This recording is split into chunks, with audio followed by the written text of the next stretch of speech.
Poor woman was whipped 100 times for being infertile. Until the prince said, "She's mine now." The church bell tolls. Dust swirls in the village square. A trembling wife is tied to the post, lashes cracking against her back while the crowd looks on in silence. Her cruel husband calls her barren, worthless, fit only for shame. But just as she collapses, the thunder of hooves breaks through the square. A royal carriage stops. The door swings open, and in front of all, a prince shouts words no one ever expected. "She is mine now." Whispers spread like fire through the crowd. Why would a prince claim a disgraced common woman? What secret truth does she carry, one that could tear apart the throne itself? And when love dares to rise against law, family, and betrayal, who will pay the price? Comment below and tell me where in the world you're joining from. And if this story made you pause for a moment, hit that subscribe button for more. Morning sun cast long shadows across the village square as merchants arranged their wares for the day ahead. Fresh bread and ripe apples filled the cool air with their tempting scents. But the usual cheerful market chatter died away as the guards marched through the crowd. Dragging a pale figure between them, Clara stumbled, her feet barely touching the cobblestones as the guard's iron grip propelled her forward. Her simple gray dress was already torn at the sleeve, and her dark hair had come loose from its careful braid. Though her heart thundered in her chest, she kept her chin raised, even as tears threatened to spill from her eyes. Make way for Lord Reinhardt's justice." The guards shouted, shoving aside peasants and merchants alike. The punishment block loomed ahead, a cruel wooden frame that had seen too many backs bent across its rough surface. The town crier, a portly man in a threadbare coat, unrolled his scroll with trembling hands. His voice cracked as he read, "Hear thee, hear thee. By order of Lord Reinhardt, Clara, wife of the same, is charged with the grievous offense of barrenness and failure in her duties as wife. The penalty is 100 lashes, to be administered forthwith." Murmurs rippled through the growing crowd. An old woman crossed herself and whispered, "God have mercy." A few of Reinhardt's supporters jeered, but most turned away, unable to watch as the guards roughly stripped the back of Clara's gown, exposing her pale skin to the cold morning air. "Please," Clara whispered, but not to the guards or the crowd. Her lips moved in silent prayer as they bound her wrists to the whipping post. The rough rope bit into her flesh, but she focused on the words of comfort she had memorized since childhood. "The Lord is my shepherd." The first lash fell. Clara's body jerked, but no scream escaped her lips. Again and again the whip descended, and still she prayed, her voice growing fainter but never ceasing. "Though I walk through the valley of the shadow of death," women in the crowd began to weep openly. A young boy tried to run forward but was held back by his mother. Even some of the guards looked uncomfortable as Clara's back became a canvas of suffering, yet she remained steadfast in her silence.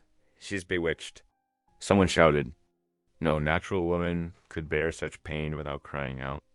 But others saw the truth. They witnessed not witchcraft, but the strength of a gentle soul whose faith burned brighter than any earthly pain. The baker's wife, who had often received kind words from Clara despite her low station, covered her face with her apron. The blacksmith's apprentice turned away, his young face twisted with helpless anger. The count reached 50, then 75. Clara's prayers had become barely audible, her body trembling violently against the post. Still, she did not scream, though each breath came as a ragged gasp. 98, 99, 100. The guard's voice held a note of relief as he counted the final strokes. Clara's legs finally gave way. She sagged against her bonds, consciousness slipping away like morning mist. The guards moved forward to cut her down, their rough hands reaching for her limp form. The sudden clatter of hooves on cobblestones froze everyone in place. A magnificent carriage, gleaming with royal insignia, thundered into the square. Before it had fully stopped, the door flew open, and Prince Alaric leaped down, his face dark with fury. What barbarism is this? His voice rang across the square like a church bell. The crowd parted before him as he strode toward the whipping post, his rich cloak billowing behind him. The guards stumbled back, bowing awkwardly.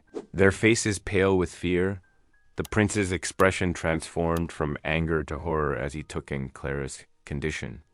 His hands clenched into fists at his sides, and when he spoke again, his voice trembled with barely contained rage. Who dared order this? Who dared abuse royal justice to commit such cruelty? The town crier, shaking visibly now, held out the scroll bearing Lord Reinhardt's seal. Prince Alaric snatched it from his hands, his eyes scanning the document with growing outrage. Halt! The command rang across the square like a church bell, silencing even the birds in the trees. Prince Alaric strode through the parting crowd, his riding boots striking the cobblestones with purpose. His blue cloak billowed behind him, and the golden circlet on his dark hair caught the morning sun. Your Highness.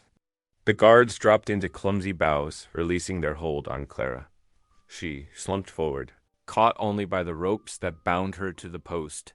Prince Alaric's face darkened as he took in the scene, the bloody welts across Clara's back, the torn remnants of her dress, the satisfied smirk playing at Lord Reinhardt's lips. What is the meaning of this barbarity? His voice was quiet but carried the weight of royal authority. Lord Reinhardt stepped forward, sweeping into an elaborate bow. Your Highness, I merely disciplined my wife as is my right. She has failed to provide an heir. Silence. Alaric's command cracked like a whip. You disgrace your rank and title, Reinhardt. This display of cruelty shamans us all. He turned to the guards. Cut her down, now. The guards scrambled to obey, sawing through the ropes with trembling hands. As Clara collapsed, Alaric moved swiftly, catching her before she hit the ground. With gentle care, he removed his own cloak and wrapped it around her shoulders, shielding her from the crowd's prying eyes. Your Highness cannot interfere, Reinhardt protested, his face reddening. She is my wife, and the law? Alaric rose to his full height. Clara cradled protectively against him. The law exists to protect, not to torture innocent women. From this moment forward, this lady's honor and safety are under my personal protection. His voice carried across the square, ensuring every witness heard his declaration. She is mine now. The crowd erupted in whispers. Market women crossed themselves, muttering prayers of thanks. Several of the merchants broke into spontaneous cheers, though they quickly fell silent under Lord Reinhardt's murderous glare. Your Highness, Reinhardt tried once more. You overstep. I suggest you consider very carefully your next words. Lord Reinhardt. Alaric's tone could have frozen summer wine. Unless you wish to explain to my father, your king, why you think his son and heir has overstepped his authority. Reinhardt's mouth snapped shut, his face a mask of barely contained fury. He stepped back, bowing stiffly. Guards! Alaric called, but not to Reinhardt's men. His own royal guards, resplendent in their blue and silver uniforms, stepped forward from his waiting carriage. Take Lady Clara with all gentleness. She requires immediate care.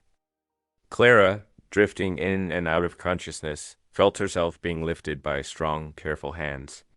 The world swayed around her like a ship at sea. Was this a dream? It must be. Such things didn't happen to miller's daughters, even ones who'd married lords. Yet the silk cushions beneath her felt real enough as the guards laid her inside the prince's carriage. Through half-closed eyes, she saw the fine wooden panels carved with royal crests, smelled the leather of the seats and the fresh sachets of lavender tucked into hidden corners. The prince himself climbed in after her, settling beside her with careful movements to avoid jostling her injuries. Easy now, he murmured, his hand steady on her shoulder as the carriage lurched into motion. The sound of wooden wheels clattering against cobblestones filled her ears. You're safe, my lady. Rest now. Claire tried to thank him, but the words wouldn't come. The gentle swaying of the carriage, combined with the overwhelming events and her injuries, pulled her toward unconsciousness. The last thing she felt was the prince's warm hand supporting her as darkness claimed her, and the rattling of the wheels carried her away from the nightmare. Of the village square, Clara drifted between shadows and light, caught in a haze of pain and confusion. When her eyes finally fluttered open, soft afternoon sunlight streamed through leaded glass windows. She found herself lying on her stomach in a small but elegantly appointed chamber, her back carefully wrapped in clean linen bandages. "Easy now, my dear," a gentle voice murmured. Clara turned her head slightly to see two ladies in waiting hovering nearby, their expressions kind. The room, though modest in size, spoke of wealth tapestries adorned the walls, and the bedding beneath her was finer than any she had ever touched. A physician in dark robes approached, his manner brisk but not unkind. "We must balance your humors, my lady," he explained, preparing a small brass bowl. "The bleeding will help prevent fever." Clara submitted quietly as he made a careful cut on her arm, letting a measured amount of blood flow. She had seen such treatments before, though never performed with such precise instruments. The ladies worked with gentle efficiency, applying cooling herbal salves to her wounds. The ointments carried the sharp, clean scent of witch hazel and calendula. Clara bit her lip, determined not to cry out as they tended the worst of the lashes. "There now," one of the ladies soothed. "The worst is done." The door opened, and Clara's heart quickened as an elderly woman entered, her bearing regal despite her advanced years. The ladies curtsied deeply. "Your Highness," they murmured. The dowager princess approached Clara's bedside, her silk skirts rustling softly. Despite her fine clothes and the authority that radiated from her, her face was kind, lined with wisdom rather than severity. "My dear child," she said softly, taking Clara's hand, "you are safe now. None shall harm you here." Clara's eyes filled with tears at the unexpected gentleness. "Your Highness, I don't deserve such kindness." "Nonsense," the dowager said firmly. "What was done to you was barbaric. We are not savages here." She gestured to a waiting servant, who brought forward a tray bearing a bowl of clear broth and fresh bread. "You must eat to regain your strength." Clara managed small spoonfuls of the rich broth, its warmth spreading through her cold limbs. The bread was still warm from the ovens, and she couldn't remember when she had last tasted anything so fine. Her hands trembled with exhaustion as she ate, but the dowager's presence was oddly comforting, like a mother's watchful care dot as twilight began to paint the sky in purple and gold. Another visitor arrived. Prince Alaric entered quietly, his tall frame filling the doorway. Clara tried to bow her head, but he quickly stepped forward. "Please do not strain yourself," he said softly. "Your Highness," Clara whispered, her voice barely audible. I cannot thank you enough for your intervention, though surely I am unworthy of such notice." Alaric's expression softened. "Every soul is worthy of justice and mercy, my lady." "What was done to you was neither." His voice carried quiet authority, but also a gentleness that made Clara's heart ache. "I am no lady, your Highness," she protested weakly. "I am but a miller's daughter who failed in her duties as a wife. You are under my protection now," he said simply. "Rest and heal. That is all that matters at present." He bowed slightly and withdrew, leaving Clara overwhelmed by his kindness. As night settled over the palace, Clara carefully knelt beside her bed, ignoring the protest of her wounds. The single candle on her bedside table cast dancing shadows on the wall as she clasped her hands in prayer. "Lord," she whispered, her tears falling silently, "grant me strength to bear whatever path you have set before me. And please bless those who have shown such unexpected mercy." In the corridor outside, Prince Alaric paused in his evening rounds, hearing the soft murmur of prayer through the door. He stood quietly for a long moment, moved by the quiet faith of the woman who had endured so much yet still found grace to be thankful. Finally, he turned away, his footsteps fading down the darkened hallway as Clara's candle burned steadily in the night. Morning sunlight streamed through the palace, chapel's stained glass windows, casting rainbow patterns across the stone floor. Clara walked carefully between the wooden pews, each step measured but steady, her borrowed gown plain, brown wool that marked her as neither noble nor. Servant drew sideways glances from the richly dressed courtiers gathering for mourning. "Mass." Two ladies in silk gowns whispered behind their embroidered fans as Clara passed. "The miller's daughter," one hissed, her voice carrying in the quiet chapel. How dare she presume? Clara kept her eyes lowered, focusing on the worn rosary beads between her fingers. The familiar prayers gave her strength as she found a place in the back corner, away from the noble's disapproving stares. When the chaplain began the service, his Latin chants echoed off the vaulted ceiling, and Clara let the familiar ritual wash over her like balm. After Mass, the chaplain approached her with kind eyes. "My child, would you assist with some simple duties? The hymnals need organizing, and altar candles want tending." "I would be honored, Father," Clara replied, grateful for useful work to occupy her hands and mind. Throughout the morning, she moved quietly through the chapel, straightening prayer books and replacing stub ends of candles with fresh beeswax tapers. The work was peaceful, and she found comfort in its simplicity. Some of the servants, watching her careful attention to each task, began to nod respectfully when they passed. Just before midday, Prince Alaric appeared in the chapel doorway. "Good day, Father," he called to the chaplain. "I trust all is well with our guest." "Indeed, Your Highness. She has been most helpful." Clara curtsied deeply as the prince approached.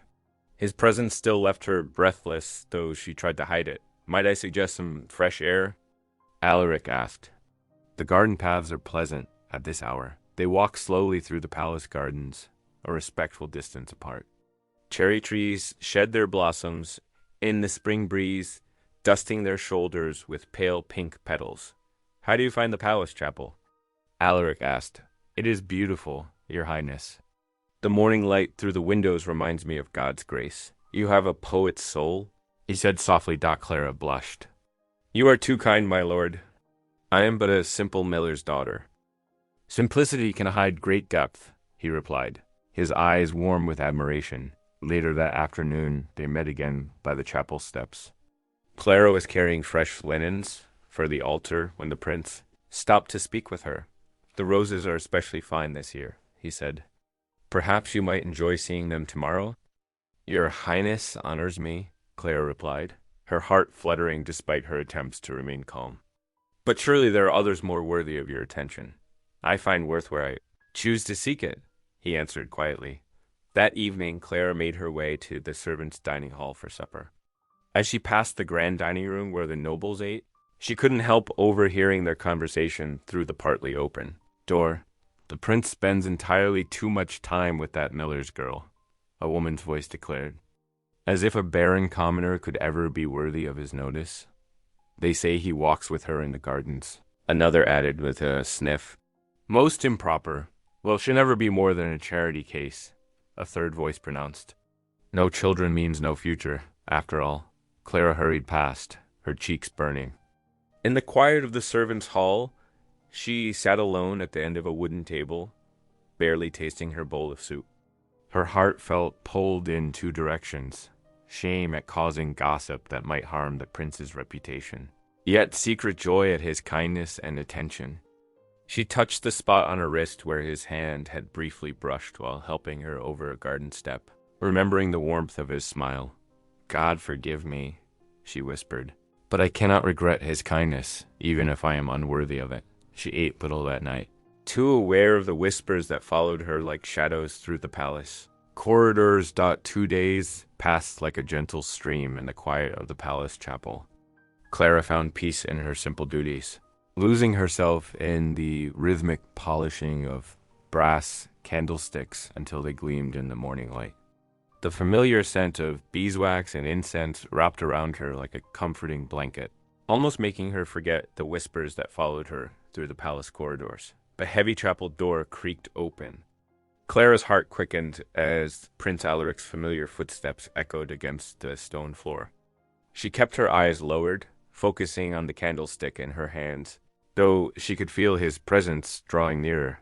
"Good morrow, my lord," she murmured, dipping into a curtsy. "Clara." His voice carried none of its usual warmth. She looked up to find his handsome face drawn with worry, his broad shoulders tense beneath his fine blue coat. "Something troubles you, Your Highness?" The words slipped out before she could stop them. Alaric paced before the altar, his boots clicking against the flagstones. "I must tell you something." He paused, running a hand through his dark hair. "I am promised in marriage to Princess Isolde of Nordfeld," though the words struck like physical blows. Clara forced her hands to remain steady on the candlestick. A royal match, she said softly. How fitting. Fitting? Alaric's laugh held no humor. It is a cage of duty, nothing more. A marriage arranged when we were both children to seal an alliance between our kingdoms. He turned to her, his eyes filled with an emotion that made her breath catch. If only, please, your highness. Clara set down the candlestick, her fingers trembling. You must not speak thus. Your duty to the kingdom, my duty. The words echoed off the chapel walls. Always duty. While my heart, he stepped closer, close enough that Clara could see the flecks of gold in his green eyes. A sharp knock at the chapel door made them both start. The Dowager Princess's most trusted lady-in-waiting entered, carrying a sealed letter. Your Highness, my lady, the Royal Council requires your presence immediately. In the council chamber, Clara stood with her hands clasped tightly as the Dowager Princess read Lord Reinhardt's letter aloud. The accusations spilled into the air like poison, witchcraft, seduction, enchantments to beguile the prince. He claims you used herbs and spells learned from your mother to ensnare his highness, the dowager said, her voice gentle, but her eyes sharp with concern. That your barrenness itself is proof of dark arts. Clara's legs trembled beneath her skirts. My mother taught me only to pray and to show kindness to all. Your grace, I swear it. The dowager princess rose from her chair, her silk skirts rustling. She took Clara's cold hands in her warm ones. I believe you, child. But you must understand these accusations, however false, are dangerous. The council cannot ignore them entirely. She squeezed Clara's fingers. You must tread carefully now. Be seen at prayer. Avoid being alone with my son, no matter how innocent the circumstance. Yes, your grace, Clara's voice wavered. I understand. Good girl. The dowager touched Clara's cheek gently. Now go. Find peace in prayer while we consider how best to protect you. Later, as evening shadows lengthened across the chapel floor, Clara knelt before the altar. Tears slipped down her cheeks as she prayed for strength, for guidance, for the power to ignore her heart's foolish yearnings. She did not hear the chapel door open, did not see Alaric pause in the doorway. The prince watched her bent head, the way candlelight turned her brown hair to gold, the graceful curve of her neck as she bowed in prayer. If only I were free, he whispered into the gathering darkness. His words so soft they might have been merely a thought. Then, squaring his shoulders beneath the weight of crown and duty, he turned and walked away, leaving Clara alone with her prayers in the flickering. Candles she had polished until they shone like stars. The harvest festival transformed the palace grounds into a wonderland of golden light and music. Hundreds of lanterns swayed in the autumn breeze, casting warm pools of light across the great hall's polished floors. Nobles twirled in their finest silks and velvets, creating a swirling rainbow of colors that made Clara's simple servant's dress seem even plainer. From her position near the wine table, Clara poured deep red vintage into crystal goblets, keeping her eyes downcast as she served. The musicians played a lively pavan, their strings and flutes weaving together in perfect harmony. She couldn't help but sway slightly to the music, remembering happier days when she had danced at village festivals. Would you honor me with this dance? The familiar voice made her heart skip. Prince Alaric stood before her, his hand extended, a gentle smile playing on his lips. Clara nearly dropped the wine pitcher. Your Highness, she whispered, mortified. I cannot? I am here to serve, not to. You can and you will, Alaric said firmly, yet his eyes sparkled with warmth. I insist. Gasps rippled through the hall like wind through wheat. The music faltered for a moment as dancers turned to stare. Clara felt her cheeks burn as dozens of eyes fixed upon her. Please, your Highness, she pleaded softly. Think of your position, your reputation. But Alaric's steady hand caught hers, drawing her away from the wine table. My reputation can weather one dance with a lady of true virtue, he said, loud enough for those nearby to hear. More whispers erupted. Some nobles looked furious, their faces twisted with scandal. Others, particularly among the younger set, watched with barely concealed delight at such a romantic gesture. Clara's heart thundered as Alaric led her to the center of the hall. She hadn't danced properly in years, but her body remembered the steps as if in a dream. Alaric's hand rested properly at her waist, the other holding hers with perfect courtesy. "Follow my lead," he murmured, and then they were moving. The musicians, recovered from their surprise, played a stately minuet. Clara felt herself floating, guided by Alaric's sure steps. He led her through the turns and steps with grace, his presence steady and reassuring. "You dance beautifully," he said softly. "For her ears alone. My mother taught me," Clara replied, then added with a touch of sadness. "Before she was disowned for marrying beneath her station. Then she gave you a great gift," Alaric said. "You move like a born lady, for one glorious hour." Clara forgot everything, her shame, her past, the whispers that usually followed her. In Alaric's arms she was transformed. No longer the disgraced wife or the miller's daughter, but simply a lady dancing with her prince. They danced 3 sets together, each one bolder than the last. Some of the older nobles left the floor in protest, but others stayed to watch. Clara caught glimpses of approving smiles from several ladies, and even the dowager princess watched from her throne with thoughtful eyes. "See how they watch you?" Alaric whispered during a turn. "They begin to see what I see, woman of grace and dignity." Regardless of birth, Clara's heart soared at his words, even as her practical mind warned her not to hope too much.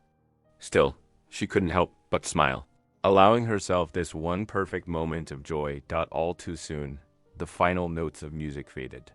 Alaric bowed deeply to her as if she were truly a lady of the court, and Clara sank into a perfect curtsy in return. The spell was broken. Reality rushed back in. "Thank you, Your Highness," she murmured, then turned to leave the hall before her tears could fall as she hurried through the shadows near the great doors. She didn't see the dark figure lurking in an alcove. Lord Reinhardt stood motionless, watching her departure. His eyes were cold as winter frost, his fingers clenched around his goblet until his knuckles turned white. In the flickering lantern light, his face was a mask of pure vengeance. 2 nights after the festival, moonlight slanted through Clara's chamber window, casting silver patterns on her simple bed. The quiet evening shattered as boots thundered down the corridor. Her door burst open with a crash that made her bolt upright, heart pounding. "By order of the Royal Council, you are under arrest for practicing witchcraft." A captain's voice boomed through the chamber as soldiers poured in, their armor gleaming dully in the candlelight. Clara could only gasp as rough hands seized her arms. "There must be some mistake," she protested, her voice trembling. But the soldiers showed no mercy, dragging her from the warmth of her bed into the cold stone corridor. Servants peeked from doorways, their faces a mix of pity and fear as Clara was marched past.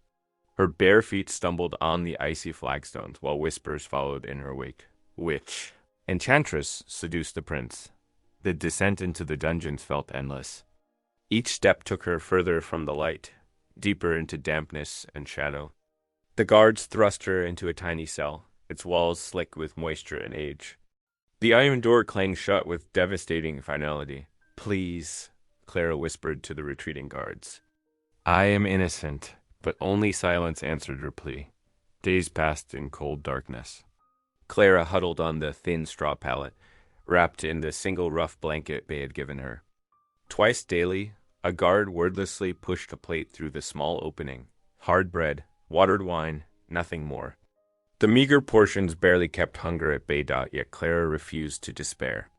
In the endless dark hours, she found strength in prayer. Her voice, though weakened by cold and fear, lifted in familiar psalms and devotions.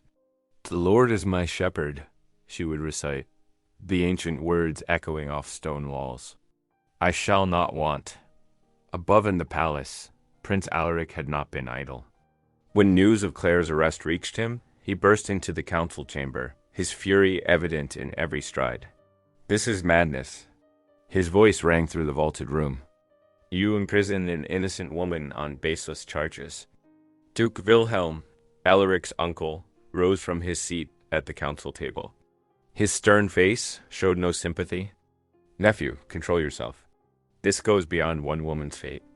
She has bewitched no one, Alaric insisted, his hands clenched at his sides. These charges are nothing but malicious lies.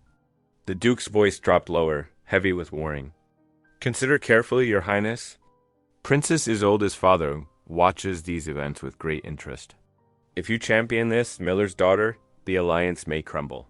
He paused, letting the words sink in. Are you prepared to risk war over a common woman? Alaric's face paled, but his jaw remained set. There must be justice. Justice serves the realm first, the Duke cut in. Your duty is to your people, not your heart. Down in her cell, Clara had lost track of days and nights. The darkness seemed eternal, broken only by the guards' irregular visits with food and water.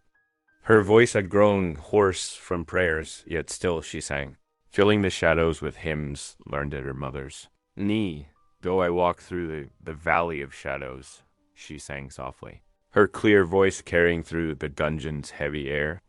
I will fear no evil. Outside her cell, a guard paused in his rounds. The melody touched something in his weather-beaten heart. Here was no witch's incantation, but the pure faith of an innocent soul. As Clara's voice lifted in the ancient words of praise, a tear traced down the guard's cheek. He brushed it away quickly, but remained listening, moved by the courage that could find song even in such darkness. For thou art with me, Clara's voice continued, somehow stronger despite her ordeal.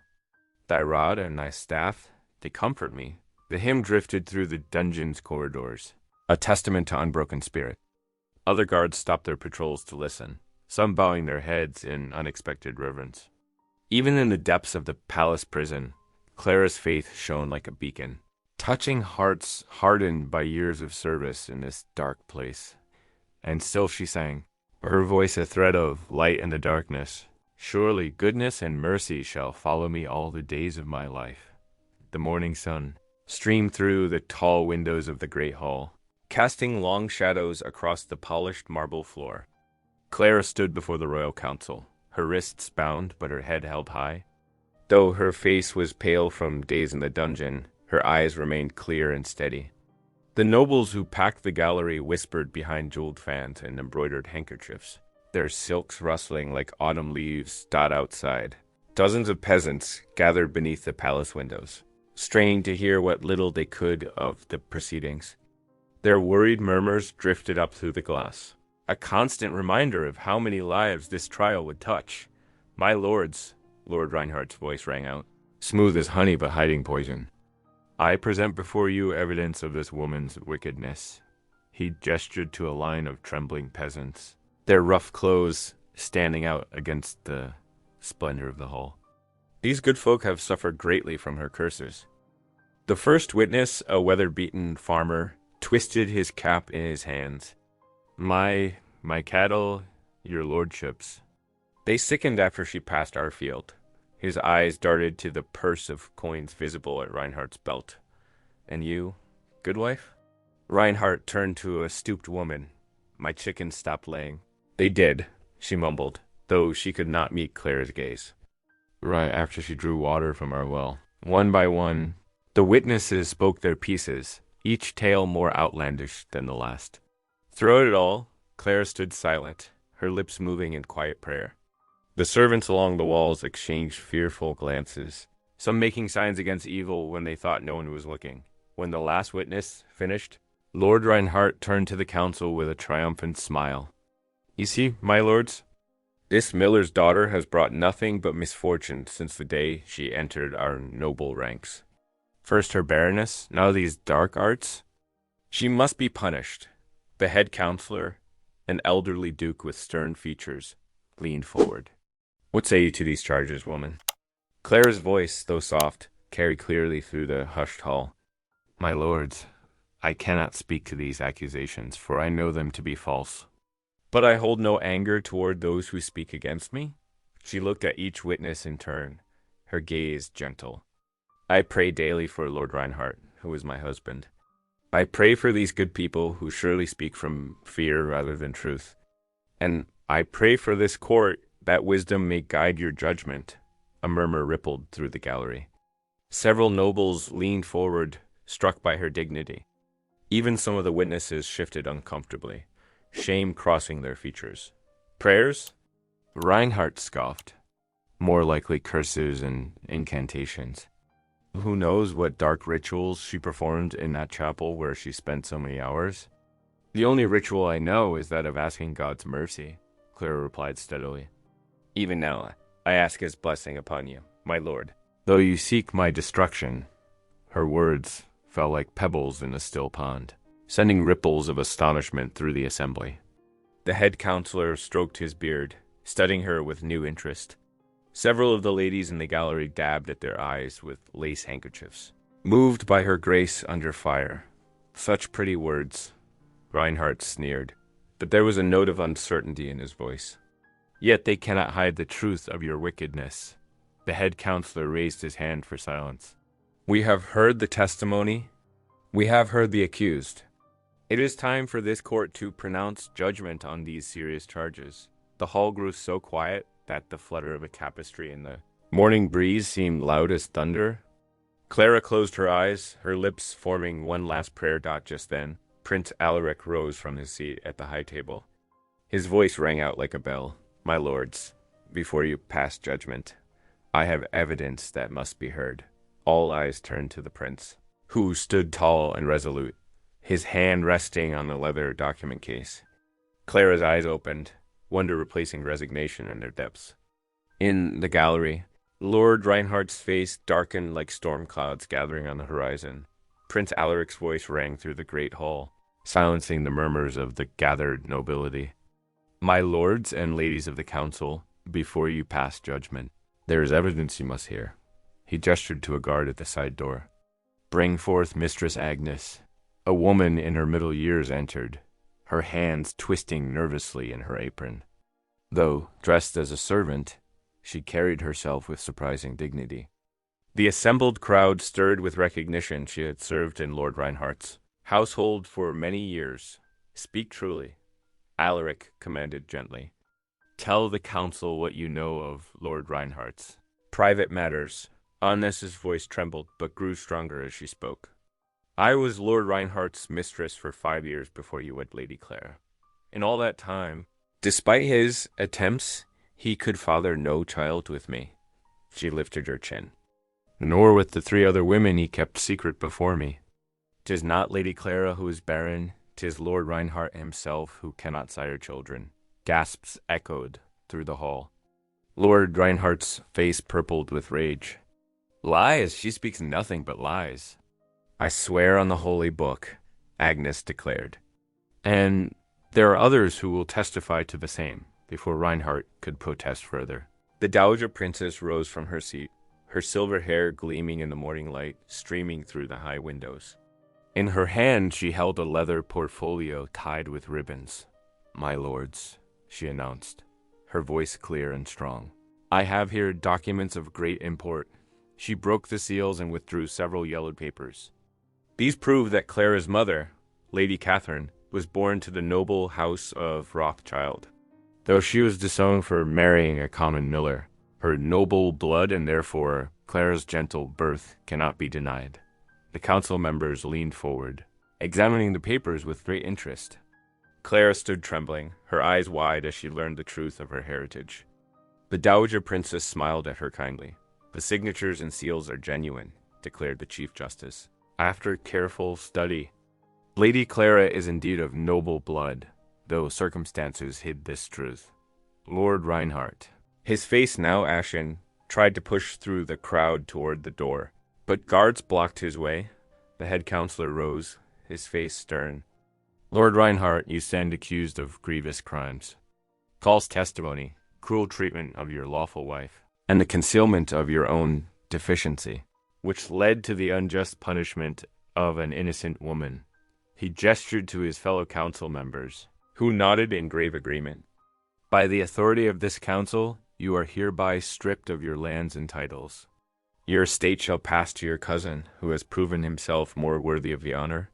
A heavy silence fell over the hall. Then, slowly, people began to smile. Some even clapped. Clara stood straight and dignified. though tears of relief shone in her eyes. Lady Clara, the head counselor, continued, you are cleared of all charges. Your dignity and reputation are fully restored. Furthermore, as recompense for your suffering, you shall be granted a small estate of your own, that you may live independently with honor. But before Clara could respond, Prince Alaric strode forward. The morning sunlight caught the gold threads in his formal court attire as he took Clara's hand in his. His voice rang out clear and strong, filled with both authority and tender emotion. My lords and ladies, honored council members and all assembled here, he declared, his eyes never leaving Clara's face. Witness now what I swear before you all. He squeezed Clara's hand gently. This is the woman I shall marry, or I shall never wed. Silence fell again, but this time it was filled with wonder rather than dread. Clara's free hand flew to her lips, her eyes wide with astonishment. The dowager princess smiled broadly, nodding in approval, while the council members exchanged meaningful glances. Time seemed to stand still in that moment. Alaric and Clara's joined hands before the assembled court. Her simple gray dress against his rich burgundy coat, their shared gaze speaking volumes of love and trust that transcended all the barriers that had stood between them. The cathedral bells rang out over the city, their joyous peals echoing through narrow streets and grand squares alike. 3 Sundays had passed since the banns were first read, each proclamation bringing fresh excitement to both noble and common folk. Now, on this bright morning, crowds gathered to witness a wedding unlike any other in the kingdom's history. Inside the soaring cathedral, sunlight streamed through stained glass windows, casting rainbow patterns across the stone floor. Nobles in their finest silks and velvets filled the front pews, while behind them stood merchants, craftsmen, and even humble peasants who had traveled from distant villages. The air was thick with the sweet smell of incense and fresh flowers that decorated every alcove. When the great doors opened, a collective gasp rose from the assembly. Clara stood in the doorway, radiant in a gown of cream-colored satin that caught the light like morning frost. Her dark hair was crowned with orange blossoms and small pearls, and though her back bore the scars of cruelty, they were hidden beneath delicate lace that traced patterns like angel wings across her shoulders. Most striking was not her dress or jewels, but the quiet dignity with which she held her head high, her eyes clear and bright with joy.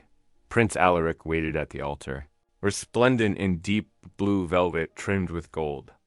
As Clara began her walk down the long aisle, accompanied by the swelling notes of the organ, tears welled in his eyes. He made no attempt to hide them, these tears of a prince who had found something far more precious than his crown. The archbishop stepped forward as Clara reached the altar. Alaric took her hands in his, and their fingers intertwined like two souls finding the perfect match. The ancient vows were spoken with voices that rang clear and true through the hushed cathedral. I, Alaric, take thee, Clara. I, Clara, take thee. Alaric.